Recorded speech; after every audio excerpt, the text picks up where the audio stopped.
treating and managing chronic hepatitis C infection.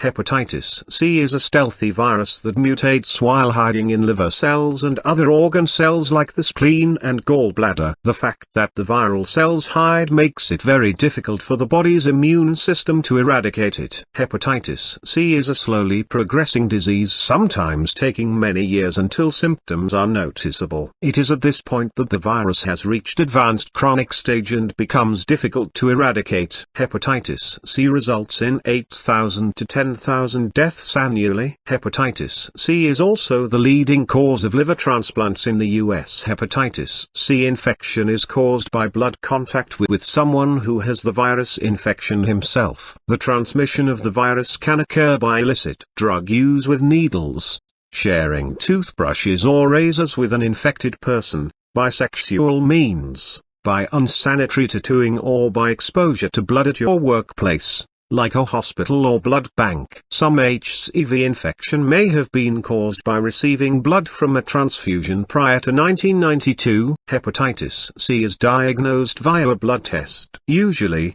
the first thing that is noticed is that the liver enzyme levels for ALT and AST are elevated well above normal levels. Further investigation via HCV RNA testing identifies whether the hepatitis C virus is in your blood or not. Other tests for HCV include qualitative viral load tests, which measure the RNA particles in your blood. If you are being treated for HCV, your doctor is probably using either an HCV RNA or viral load test to determine the effectiveness of the treatment. The symptoms of hepatitis C infection often do not occur in a person until 20 years after he or she had been infected. Since the HCV infects the liver, and the liver is the organ in the body that makes all the energy for our daily activities possible, liver function deterioration often results in fatigue. Fatigue is the primary complaint or symptom of HCV infection. Other more severe symptoms are jaundice, yellowing of the skin/eyes,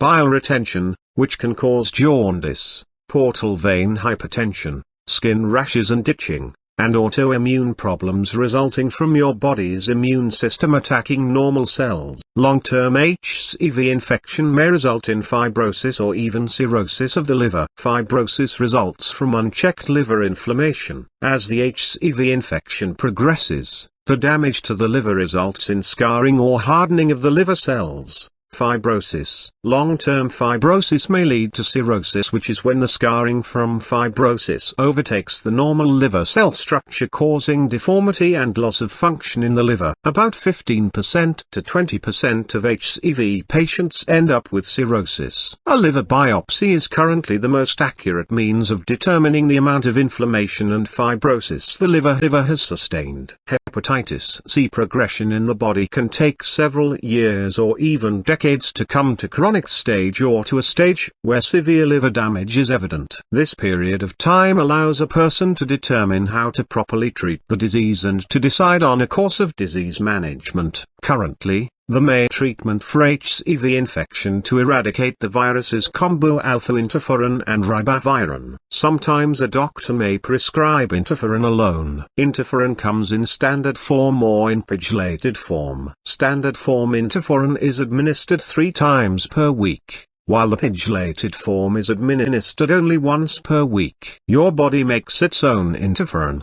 which is a protein that fights viral infection and viral replication. Hepatitis C may often be managed by taking herbal and vitamin supplements that help your body fight infection and limit inflammation. These supplements help your liver with the inflammation and give it the nutrients it needs to regenerate healthy new cells. Your doctor can recommend alternative or adjunct solutions you may want to try. Proper treatment of the disease, a healthy and active lifestyle, a good diet, abstinence from alcohol and stress management are important factors in controlling hepatitis C progression.